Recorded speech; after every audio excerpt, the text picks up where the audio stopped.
আজ আমরা ইসলামের ইতিহাসের এমন এক গজবের সম্বন্ধে বলবো যা শোনার পর আপনার পা থেকে মাথা পর্যন্ত রক্তহীন হয়ে যাবে। আপনি কি কল্পনা করতে পারেন এক জাতি এমন এক জঘন্য পাপে লিপ্ত হয়েছিল যার শাস্তি হিসাবে আল্লাহ আকাশ থেকে পাথর বৃষ্টি নামালেন? তাদের সেই জনপদকে এক বিকট শব্দের মাধ্যমে মাটি থেকে উপড়ে তুলে উল্টে দিলেন। চোখের পলকে সেই শহরের প্রতিটি মানুষ, তাদের ঘরবাড়ি এবং সমস্ত সম্পদ একসাথে ধ্বংস হয়ে গিয়েছিল। সেই গজবের করুণ পরিণতি আজও জর্ডান সাগরের তীরে সাক্ষ্য হয়ে আছে।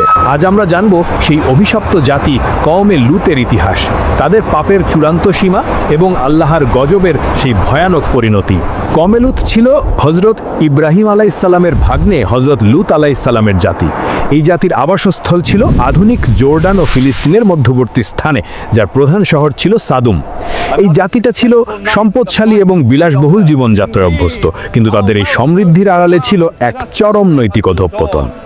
পবিত্র কোরআন এবং বর্ণনানুসারে কওমে লুত এমন এক পাপে লিপ্ত হয়েছিল যা মানবজাতির ইতিহাসে এর আগে কখনো দেখা যায়নি। তারা নারী পুরুষের স্বাভাবিক সম্পর্ককে উপেক্ষা করে পুরুষে পুরুষের শারীরিক সম্পর্ক স্থাপন করত। এই পাপ তাদের সমাজে এতটাই সাধারণ হয়ে গিয়েছিল যে তারা তা প্রকাশ্যে নির্লজ্জভাবে করত। তারা ছিল অহংকারী, তারা পথিকদের উপর অত্যাচার করত, তাদের ধন সম্পদ লুট করে নিত। কিন্তু তাদের এই অস্বাভাবিক পাপই আল্লাহর ক্রোধকে দ্রুত তাদের দিকে টেনে এনেছিল। এই ঘৃণ্য কাজ তাদের সমাজে এতটাই ছড়িয়ে পড়েছিল যে তারা তাদের এই পাপ নিয়ে গর্ব করত। আল্লাহ তাআলা তাদের এই পাপ থেকে ফিরিয়ে আনার জন্য তাদেরই মাঝ থেকে হজরত লুত আলাইহিসসালামকে নবী হিসেবে প্রেরণ করলেন। লুত আলাইহিসসালাম তাদের কাছে গিয়ে সরল ভাষায় আল্লাহর দিকে আহ্বান করলেন। লুত আলাইহিসসালাম তাদের বারবার অনুরোধ করলেন, তিনি তাদের আল্লাহর ভয় দেখালেন এবং এই পাপ থেকে দ্রুত ফিরে আসার আহ্বান করলেন। কিন্তু কওমে লুত তাদের নবীর কাছে শুনেনি। তাদের অহংকার ও পাপে তারা এতটাই মত্ত ছিল যে তারা বরং লুত আলাইহিসসালামকে উপহাস করতে লাগলো। তারা তাকে এবং তার অনুসারীদেরকে বরং পবিত্র লোক বলে তাচ্ছিল্য করত। লুত আলাইহিসসালামের দাওয়াত প্রত্যাখ্যান করে তারা বলল, হে লুত, তুমি যদি সত্য বলছো তবে আমাদের উপর আল্লাহর সেই গজব নিয়ে আসো যা তুমি আমাদের ভয় দেখাচ্ছ। তারা লুত আলাইহিসসালামকে সমাজ থেকে তাড়িয়ে দেওয়ার হুমকি দিল। তারা বলল, যদি তুমি তোমার এই কাজ থেকে বিরত না হও তবে আমরা তোমাকে এই শহর থেকে তাড়িয়ে দেব। নবী হিসেবে লুত আলাইহিসসালাম তখন একা হয়ে গেলেন। তার আপন স্ত্রীও তার প্রতি ঈমান আনেননি। তিনি ছিলেন এক কঠিন পরীক্ষার মুখে। তার শহর তাকে প্রত্যাখ্যান করেছে, তার পরিবার তাকে সমর্থন করেনি। তিনি তখন সম্পূর্ণ অসহায় অবস্থায় আল্লাহর কাছে প্রার্থনা করলেন। তিনি আল্লাহকে বললেন, হে আমার রব, এই দুষ্ট জাতির হাত থেকে আমাকে এবং আমার পরিবারকে রক্ষা করো। তিনি আল্লাহর কাছে এই পাপী জাতির উপর চূড়ান্ত ফয়সালা চাইলেন। তখন আল্লাহ তাআলা তার সেই প্রার্থনা কবুল করলেন। আল্লাহর পক্ষ থেকে ফয়সালা চূড়ান্ত হলো। আল্লাহ তাআলা তখন এই অভিশপ্ত জাতির উপর গজব নাজিল করার জন্য আল্লাহর পক্ষ থেকে 3 জন ফেরেশতাকে পাঠালেন। তারা মানুষের রূপ ধারণ করে পৃথিবীতে এলেন, কিন্তু তাদের সেই মানব রূপ এতটাই সুদর্শন ছিল যা যে কোনো মানুষকে মুগ্ধ করার জন্য যথেষ্ট ছিল। এই ফেরেশতারা প্রথমে এলেন হযরত ইব্রাহিম আলাইহিসসালামের কাছে। ইব্রাহিম আলাইহিসসালাম তাদের দেখে সাধারণ অতিথি মনে করে দ্রুত তাদের আতিথেয়তার ব্যবস্থা করলেন এবং একটি ভুনা বাছুর নিয়ে এলেন। কিন্তু অতিথিরা যখন সেই খাবার খেলেন না, তখন ইব্রাহিম আলাইহিসসালাম কিছুটা ভয় পেলেন। তখন ফেরেশতারা নিজেদের পরিচয় দিলেন এবং 2টি সুসংবাদ দিলেন। একটি ইব্রাহিম আলাইহিসসালামের জন্য সন্তান লাভের, আরেকটি কওমে লুতের ওপর গজব নাজিলের। কওমে লুতের ওপর গজবের কথা শুনে নবী ইব্রাহিম আলাইহিসসালামের মন কেঁদে উঠল, কারণ তার ভাগ্নে লুত আলাইহিসসালাম সেই শহরেই ছিলেন। ইব্রাহিম আলাইহিসসালাম তখন আল্লাহর সেই ফেরেশতাদের সাথে কথা বলতে শুরু করলেন। ইব্রাহিম আলাইহিসসালাম বললেন, তোমরা কি এই শহর ধ্বংস করে দিবে, অথচ সেখানে লুতও রয়েছেন? তিনি আল্লাহর কাছে মিনতি করলেন, সেই শহরে ভালো মানুষও তো থাকতে পারে, তবু কি আল্লাহ সেই জনপদ ধ্বংস করে দিবেন? তখন ফেরেশতারা ইব্রাহিম আলাইহিসসালামকে আশ্বস্ত করলেন, হে ইব্রাহিম, আপনি এই বিষয়ে আমাদের সাথে তর্ক করবেন না। আপনার রবের ফয়সালা চূড়ান্ত হয়ে গেছে। তাদের ওপর এক এমন শাস্তি আসবে যা কোনোভাবেই ফেরানো যাবে না। তবে ফেরেশতারা লুত আলাইহিসসালামকে রক্ষার সুসংবাদ দিলেন। তারা বললেন, লুত আলাইহিসসালাম এবং তার পরিবারের সবাই রক্ষা পাবেন, তবে তার স্ত্রী ছাড়া। ফেরেশতারা যখন লুতের শহরের দিকে রওনা হলেন, তখন তারা অত্যন্ত সুদর্শন যুবক বা পুরুষ হিসেবেই শহরে প্রবেশ করলেন। শহরের বাইরে তারা লুত আলাইহিসসালামের কন্যার সাথে দেখা করলেন। কন্যা তাদের সতর্ক করলেন যে এই শহরের মানুষ খুব খারাপ, আপনারা এখানে রাত কাটাবেন না। লুত আলাইহিসসালামের কন্যা বাড়িতে এসে তার পিতাকে এত সুদর্শন অতিথিদের কথা বললেন। তখন লুত আলাইহিসসালাম চিন্তায় পড়ে গেলেন। তিনি জানতেন তার জাতি এই সুদর্শন অতিথিদের দেখে তাদের চূড়ান্ত পাপ করতে দ্বিধা করবে না। লুত আলাইহিসসালাম তখন তার অতিথিদের সাদরে গ্রহণ করলেন। কিন্তু লুত আলাইহিসসালামের স্ত্রী, যিনি তার স্বামীর উপর ঈমান আনেননি, তিনি ছিলেন এই জাতির পাপাচারের সহযোগিতা করতেন। লুত আলাইহিসসালামের স্ত্রী তার স্বামীকে না জানিয়ে সেই অভিশপ্ত জাতির কাছে গিয়ে এই সুদর্শন অতিথিদের কথা বলে দিলেন। এই খবর শুনে কওমে লুতের লোকেরা আনন্দে উন্মত্ত হয়ে উঠল। তারা দ্রুত লূত আলাইহিস সালামের বাড়ির দিকে ছুটে এলো। তাদের চোখে ছিল চরম কুমতলব। তারা লূত আলাইহিস সালামের বাড়ি ঘেরাও করে ফেললো এবং দরজা ভেঙে ফেলার চেষ্টা করতে লাগলো। লূত আলাইহিস সালাম ঘরের ভিতরে চরম অসহায় অবস্থায় তার অতিথিদের রক্ষার চেষ্টা করছিলেন। তিনি তাদের উদ্দেশ্যে করে বললেন, হে আমার জাতি, আল্লাহকে ভয় করো। আমার এই অতিথিদের সামনে আমাকে অপমান করো না। তোমরা কেন নারীদের ছেড়ে পুরুষের কাছে আসো? তোমাদের মধ্যে কি একজনও ভালো মানুষ নেই? কিন্তু তারা লূত আলাইহিস সালামের কোনো কথাই শুনল না।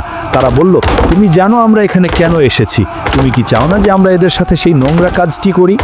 লূত আলাইহিস সালাম তখন চূড়ান্তভাবে হতাশ হয়ে গেলেন। তিনি তখন বললেন, হায়, যদি তোমাদের বিরুদ্ধে আমার কোনো শক্তি থাকতো, অথবা আমি যদি কোনো শক্তিশালী দলের আশ্রয় পেতাম। ঠিক সেই মুহূর্তে ঘরের ভিতরের অতিথিরা লূত আলাইহিস সালামকে সাহস জোগালেন। অতিথিরা তখন লূত আলাইহিস সালামকে বললেন, হে লূত, আমরা আপনার রবের পক্ষ থেকে প্রেরিত দূত। এরা কখনই আপনার কাছে পৌঁছাতে পারবে না। ফেরেশতাদের এই কথা শুনে লূত আলাইহিস সালাম কিছুটা শান্ত হলেন। কিন্তু কওমে লূতের লোকেরা তখনও বাইরে চিৎকার করছিল এবং দরজা ভেঙে ফেলার চেষ্টা করছিল। তখন আল্লাহর নির্দেশে ফেরেশতারা এক অলৌকিক কাজ করলেন। তারা তাদের হাতের ইশারা বা একটি ফুৎকারের মাধ্যমে বাইরে থাকা সেই পাপী জাতির চোখ অন্ধ করে দিলেন। মুহূর্তের মধ্যে সমস্ত মানুষ অন্ধ হয়ে গেল। তারা দরজার কাছে দাঁড়িয়ে থাকলেও কিছুই দেখতে পাচ্ছিল না। তারা তখন চিৎকার করে উঠল, কি হলো আমাদের চোখে?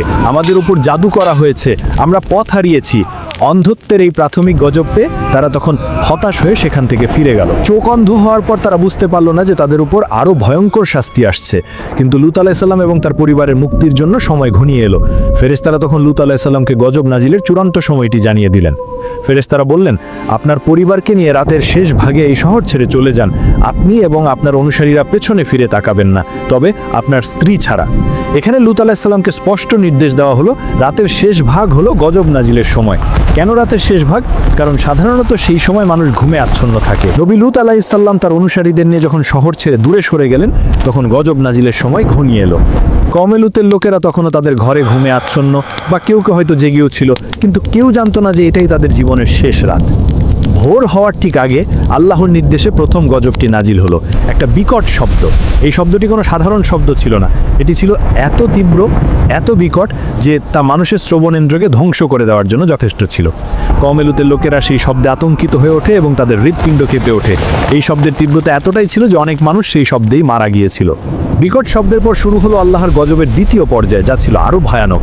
আল্লাহ তাআলা তার ফেরেশতাদের নির্দেশ দিলেন, শহরটিকে মাটির সাথে উপড়ে ফেলো। আল্লাহর নির্দেশে ফেরেশতারা সেই জনপদটিকে মাটি থেকে উপড়ে তুললেন। সেই শহরের প্রতিটি ঘর, প্রতিটি রাস্তা, প্রতিটি অট্টালিকা, সব কিছু সহ শহরটি উপরে উঠে গেল। তারপর আল্লাহর নির্দেশে সেই শহরটিকে উল্টে করে মাটিতে আছড়ে ফেলা হলো।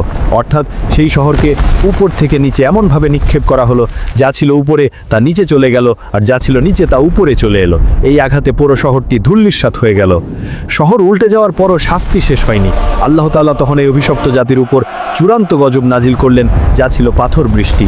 আল্লাহর নির্দেশে আকাশ থেকে এক বিশেষ ধরনের পাথর পড়তে শুরু করলো।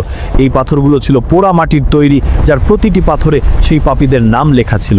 অর্থাৎ এই পাথরগুলো সাধারণ পাথর ছিল না, এগুলো ছিল সুনির্দিষ্ট শাস্তি। এই পাথর বৃষ্টিতে কওমে লূতের প্রতিটি মানুষ চূড়ান্তভাবে ধ্বংস হয়ে গিয়েছিল। এই ভয়ানক গজব যখন নাজিল হচ্ছিল, তখন নবী লূত আলাইহিস সালাম এবং তার দুই কন্যা আল্লাহর রহমতে সেই স্থান থেকে বহু দূরে এক সুরক্ষিত স্থানে পৌঁছে গিয়েছিলেন। আল্লাহ তাআলা তাদের রক্ষা করলেন এবং তাদের এই গজবের চূড়ান্ত পরিণতি দেখতে দিলেন। কওমে লূতের ওপর আল্লাহর গজব নাজিল হওয়ার পর সেই জনপদ মুহূর্তের মধ্যে পৃথিবীর বুক থেকে নিশ্চিহ্ন হয়ে গিয়েছিল।